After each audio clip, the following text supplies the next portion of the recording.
Hey, Pretty Girl Club. So today I want to talk more about pretty girl coping mechanisms and how a lot of women are actually afraid of their own beauty. And part of this is because a lot of men see a woman's beauty as a threat.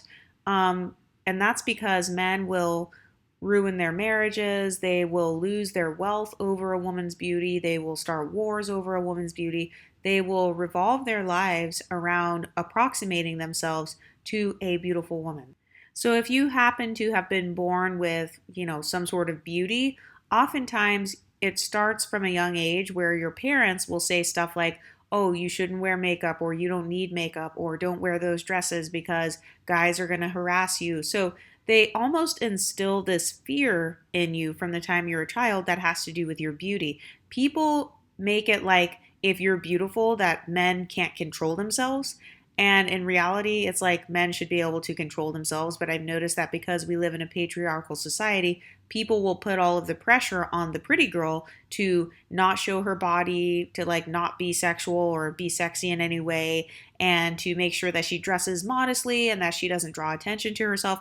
And I've noticed that those projections tend to carry over into women as they reach their adulthood because when you are the pretty girl growing up, oftentimes you experience jealousy from a young age. So maybe in elementary school or middle school or high school, people had crushes on you, or people just randomly didn't like you and you didn't know why. Or maybe some people even admitted to you, "I was jealous of you because you were pretty." So once again, it kind of teaches you that your beauty, that your own beauty is something that's bad. It is something that repels friendships. It is something that causes people to want to use you. It is something that causes men to just see you as some sort of object or some sort of status symbol. It's something that can get you assaulted more easily. It is something that causes people to randomly hate you and to want to incite violence upon you because of your beauty. So I've noticed that due to this phenomenon, a lot of women actually end up kind of trying to hide their beauty as they get older. They end up being scared to embrace how they look. They end up being afraid to enhance their beauty in any way because they have a fear of the negative consequences that come with your beauty. So, one of those main negative consequences is jealousy. A lot of people don't realize that men can also be jealous of a pretty woman. This is why a lot of men who are abusive, when they break up with their girlfriends and stuff, they will try to trash her makeup. They will burn her clothes. They will try to throw out her hair extensions and stuff because they don't want her to have anything that could enhance her beauty because men understand that beauty is a form of social power. So if you have any form of beauty whatsoever, and I'm not even saying you have to be like drop dead gorgeous, everything is perfect about you, but even having one or two beautiful features, that is something that can cause you to feel afraid when you're young because you're like, okay, what am I supposed to do with this? What am I supposed to do with how I look? So on the one hand, people want to gaslight you as the pretty girl and say, well, your beauty doesn't matter anyway, and you need to be modest and you need to have all of these other qualities besides beauty. But then when you actually go out into the real world, you see how people worship other women who look like you. You see how much people worship beauty. You see how much other women are trying to look like the woman who is considered beautiful. You see all of these ads and stuff where the women who are represented as being beautiful, they happen to have some of the same features as yourself. So I've noticed that a lot of women, they go throughout their whole lives having this confusion on not knowing what to do with their own beauty. And oftentimes it's really rooted in the fear of being seen. So a lot of women have a fear of being seen because first of all, they already get unwanted attention. So if you are considered the pretty girl, you're already going to deal with people harassing you. You're going to deal with people treating you like a celebrity, which means they're going to try to live vicariously through you. And yes, you might get some admirers, but you also get people who give you random criticism.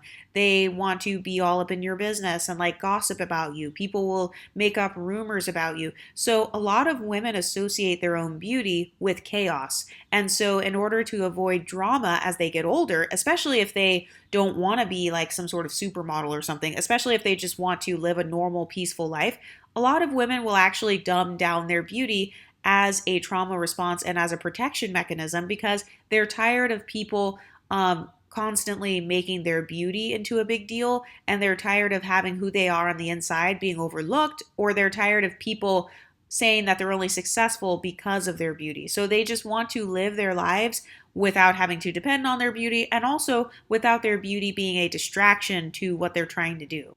But the bad thing about this is if your beauty does fade over time, like let's say you get older, let's say you gain a bunch of weight, or I don't know, for whatever reason, that beauty goes away. I've noticed that oftentimes women look back and they feel like they have wasted their beauty. They feel like they wasted the time when they were the most beautiful. They wasted that time being insecure. Like I know that for me, I look back on my early 20s, that was when I was like the most in shape physically. That was when I was extremely skinny, literally like a size 0 at 5'9". And I remember still thinking that I was fat when I was clinically underweight because of all of the projection and people kind of like hating on me and making me feel like I wasn't good enough. I still felt like I was fat. And so I didn't have the confidence that I should have had at that time, partially because people were maliciously trying to break down my confidence from the time I was younger. And I've noticed that this is the case for a lot of women who grow up being seen as the pretty one. This channel focuses on mixed race black women or black women who look mixed. So oftentimes, if you fit the phenotype of who I discuss on this channel, then you were born already meeting that beauty standard or being closer to that beauty standard. So you've probably had people gaslighting you from the time you were a child, saying you think you're all that, you think you're better than others. You're cocky, you're arrogant, you're conceited, you're a snob, you're a spoiled brat. So a lot of young women who meet the beauty standard, especially if they are women of color, they have been conditioned to believe that they are snobs, even if they're not, even if you're just a child. Like I remember some of my own family members saying that I think I'm all that when I was just a child. So I've noticed that if you already meet the beauty standard, if you exude any form of confidence whatsoever, people are going to say that you are a snob. People are going to say that like you're delusional, your head is in the clouds, you have a big head, you have such a big ego, and that's why you're like saying all of these things. So a lot of people will invalidate your traumas if you are considered the pretty girl. They will say like, oh, you're living life on easy mode, so you shouldn't have anything to complain about. So then this trains these pretty young women to grow up as adults and to stay silent about the traumas they've experienced. This teaches pretty women to be people pleasers, so to kind of like lay down and take it and be a doormat if somebody is mean to them.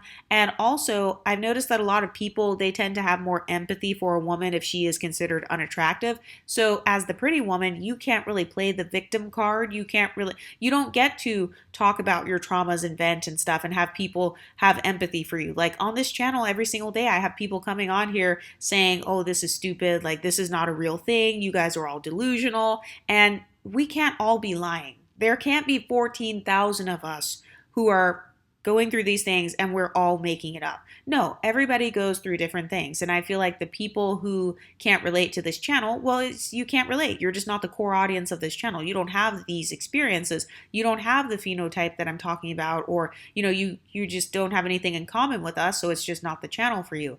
But I've noticed that a lot of women, in order to survive, they have learned how to suppress their beauty. A lot of women are afraid of showing off their beauty because they don't want to be seen as being arrogant. They're just trying to be humble. They're trying to be down to earth and stuff.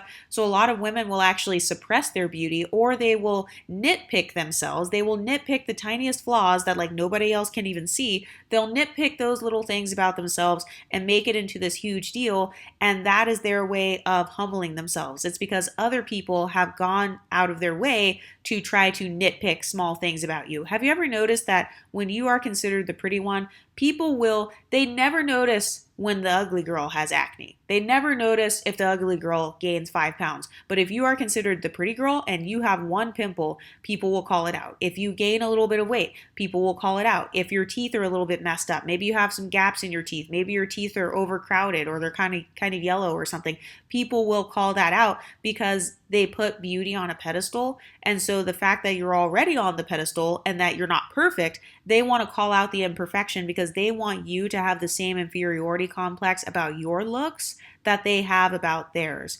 And I've noticed that this causes a lot of pretty women to not want to show themselves. They don't want to be in the limelight. They don't want to put on makeup. They don't want to lose all of that extra weight. They don't want to start taking care of their hair and leveling up their looks and stuff because they're tired of the drama that is associated with being perceived as beautiful. They're tired of the chaos that comes along with being perceived as the pretty girl. They're tired of all of their family members asking them, who are you dating? Who are you sleeping with? Oh, you were sneaking out last night to try to see that man. Oh, you're a whore. Another thing that happens to pretty women is we get stereotyped as being whores. A lot of people, they automatically see you as being a hoe. They automatically see you as being promiscuous because they would be promiscuous if they looked like you. So I've noticed oftentimes that's just projection. So just because you would be promiscuous if you were attractive doesn't mean that every attractive woman is automatically promiscuous. Just because you would be cocky and arrogant and think you're better than everyone if you were pretty, it doesn't mean that every girl who is pretty currently thinks that way right now. But I've noticed that the people who are far removed from pretty privilege, they tend to project the most on those women because, they don't know what it's like to be pretty. So all they have is their assumptions about what they think a pretty girl thinks of herself. But I've noticed that a part of the fear of being seen comes from the fear of being disliked. I've talked on this channel a lot about how when you are considered the pretty girl, a lot of people will automatically dislike you, especially if you're a woman of color and you come from communities of people of color. So you come from underprivileged communities or communities where people are struggling and stuff. People know that beauty can actually be your ticket out of poverty. It can be a ticket out of suffering because a lot of women, they might use their beauty to, some women will do more noble things with their beauty, like get married or whatever. Other women will do things that are kind of looked down upon, like become sex workers or strippers or kind of selling their bodies. But a lot of people, regardless of what their views are, whether they're conservative or not, a lot of people view beauty as something that can open up doors for you. They view it as something that gives you access to opportunities. So if you are from an underprivileged background or you come from an underprivileged people group, such as African Americans or immigrants or something like that, then people really get triggered because they feel like we're already victims or, we're already at the bottom of society. We already have all of these bad things happening to us, but you get to use your beauty as a ticket to kind of shield yourself from some of those bad things that may happen. So I've heard some people try to accuse pretty women of never experiencing racism, colorism, texturism, or featureism. I'm not saying that that's true, but I do think that pretty privilege is real, and I do think that pretty women get treated differently than women who are considered ugly or kind of like invisible. I think that there are advantages that come with being more noticeable. There are advantages that come with being seen because let's say you're pretty and you're also smart. People are more likely to recognize you being smart as long as they're not jealous of you. Then people are more likely to recognize your smarts and your talents just because your beauty causes you to be more noticeable in general. But for some women, they're so tired of constantly being noticed. They're so tired of constantly being harassed. They're tired of being stalked or, people pedestalizing them or just treating them weird. What I realized is that a lot of women who are pretty, they would have never known that they were pretty had other people not gone out of their way to treat them differently. So for the people who think that by calling us ugly or saying, well, nobody's jealous of you, you think you're better than others, oh my God, you're anti-black, your color is textures, features. For the people who think that saying that is going to harm our self-esteem, no, all you're doing is revealing that you actually put us on a pedestal. Like, a lot of us would have never known that we were considered pretty if it weren't for the people who hated on us. A lot of us would have never known that we were considered pretty if it weren't for men trying to, go out of their way to nag us or bring us down because they felt intimidated by us. So what a lot of emotionally unintelligent people don't realize is that by automatically being mean to someone when you first meet them, they're going to realize that you have some sort of agenda against them. And oftentimes, let's say you are a mixed race black woman and then unambiguous black women are mean to you, they're going to know, okay, she's probably not being racist against my blackness because she is also black as well. So what else is it? Is she jealous of something? That's why people do say it could be jealousy because they feel like, okay, if you're not racist against her blackness, then what is it? It's either jealousy or you are racist against her whiteness or, her non-blackness. You're racist against the fact that she is a mixed race black person as opposed to a monoracial black person.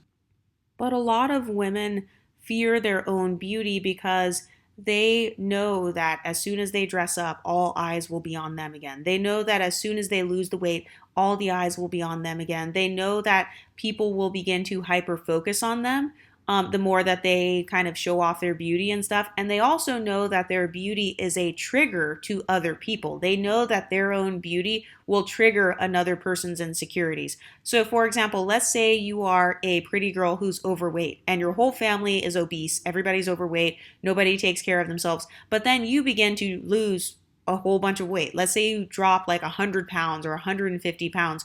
That is going to trigger the insecurities in the people around you. So, part of the reason why some women are afraid of their own beauty and they're afraid of their own potential is because they don't want to lose the ones that they love. They have people around them, maybe friends or family members who have kind of had their back, or they feel like, you've been there for me since I was a kid, and they fear that if they level up too much, that those people will begin to disappear in their lives. So a lot of women, they have almost like this fear of abandonment because pretty women often do get abandoned. They get abandoned by their friends.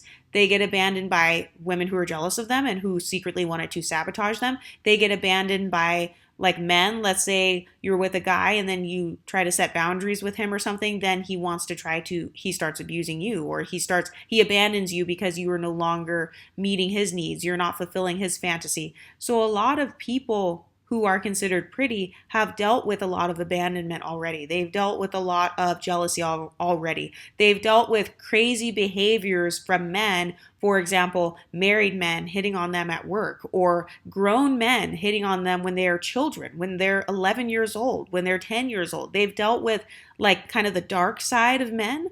A lot of pretty women, they see the dark side of men. They see the dark side of men's sexuality. They see how driven a lot of men can be by lust. And so that is a part of why a lot of women who are very pretty, they don't end up getting married, or, maybe they do get married, but they get divorced, or they don't really like to stay in a lot of super long-term relationships because that woman knows in the back of her mind, wait a minute, when I lose my beauty, when he sees somebody else that has my same type of beauty or level of beauty, he may behave with them in the same way that he initially behaved with me.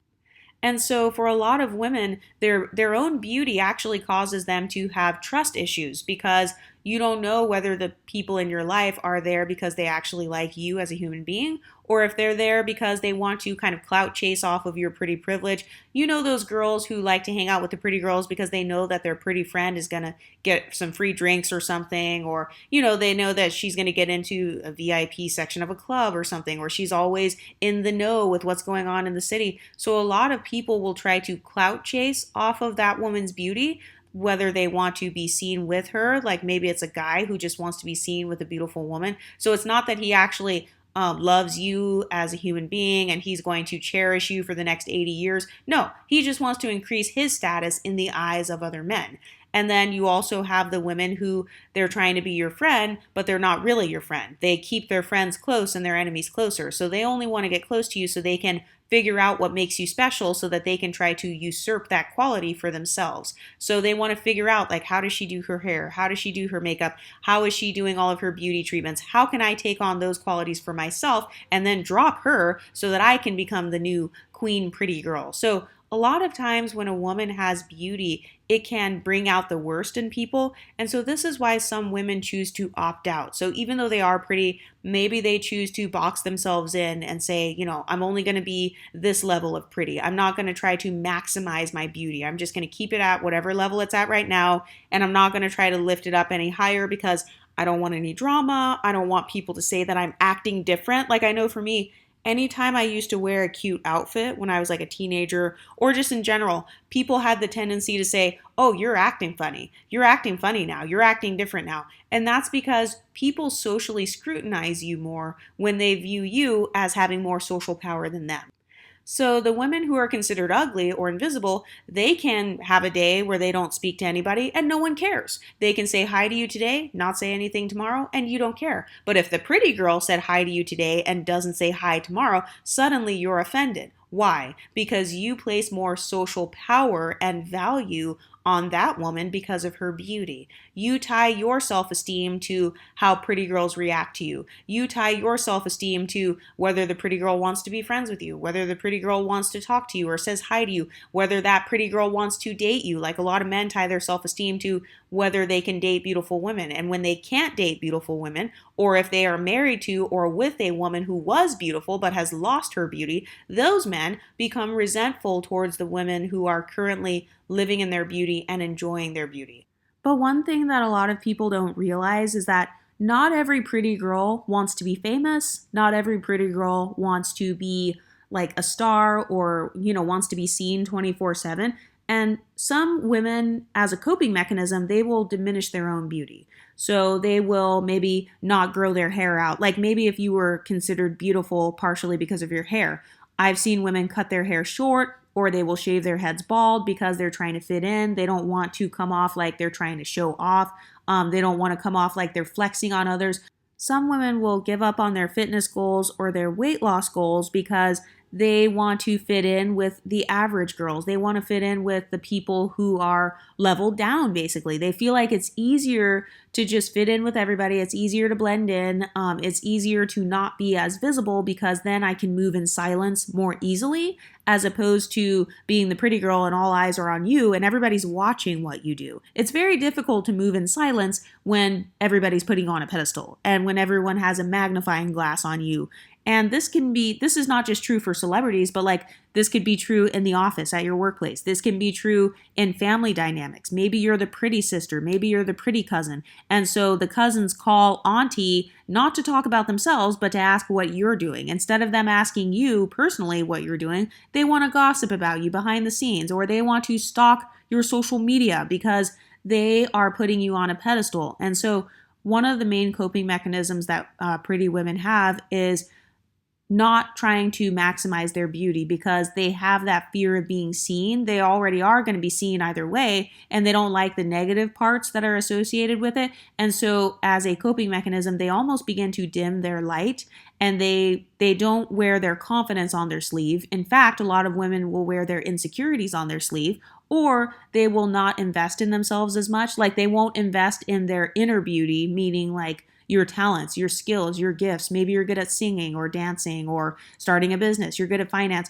A lot of pretty women will not invest in their personal qualities because they have that fear of being seen. They have that fear of being disliked. They have that trauma from people trying to sabotage them all the time. Because that's another thing. When you are considered the pretty girl, people are actually gunning for you. They actually want to actively sabotage you. The positive thing about being considered average or ugly is that you're completely invisible. Nobody cares what you're wearing. Nobody cares what you're doing. Nobody notices you at work. Nobody is trying to find ways to write you up and find ways to like bash you and stuff. But when you are considered to be privileged in any way, people will try to go out of their way to make you feel like you are not privileged. People will go out of their way to try to make you feel insecure. They want to gossip about you at work. They want to make up stuff about you. They choose to believe the worst about you. So one of the main ways that women cope with this is they almost dim their light so that others are not as threatened. But this channel supports the concept of embracing every part of who you are. So I actually believe that maximizing your beauty to the fullest is one of the main ways that will actually get you out of these basic Betty situations, like these very horrible, low quality situations. So for example, let's say you are in the hood. Let's say you're currently living in the hood and you're very poor. Maximizing your beauty can help you to gain a stronger sense of self-esteem so that maybe you do begin to invest in your own business. Maybe you do have the confidence now to invest in your own fashion line or to utilize your creativity in other ways. So I actually support embracing your beauty and maximizing it as much as possible so that you can stay out of spaces where people are leveled down. And also another thing to realize is that no matter what level you're at in life, there will always be haters. There are always going to be people who are trying to sabotage you or they don't want you to succeed. Because have you ever noticed that people want you to succeed, they just don't want you to succeed more than them. So I've noticed that this is the case pretty much everywhere you go. So I would rather pick a struggle. And it's like, which struggle would I rather have? Would I rather have the struggle of being invisible, or would I rather have the struggle of being hyper visible? Because the good thing about being hyper visible is that you have a platform. It's almost as if people are giving you a platform. This is why I say when it comes to Black women, when they talk about colorism and this artist is mid and this. I had never even heard of Ice Spice, Mariah the Scientist. I had never even heard of some of these artists until Black women were actually posting all of these YouTube videos talking about how bad they were. So being hyper visible as the pretty girl, it actually can work in your favor because even the bad publicity can become good publicity because you've already got people talking. So if you learn how to utilize that platform that you've been given, if you learn how to utilize that social power to your advantage, then it can help you to get out of these bad situations. But what do you ladies think? Do you have a fear of being seen? Have you ever felt the need to dumb down your personality or dumb down your talents because you felt like it would be too threatening to be both beautiful and talented or to be beautiful and smart? What do you ladies think? Let me know in the comment section and I'll talk to you next time. Stay pretty, ladies.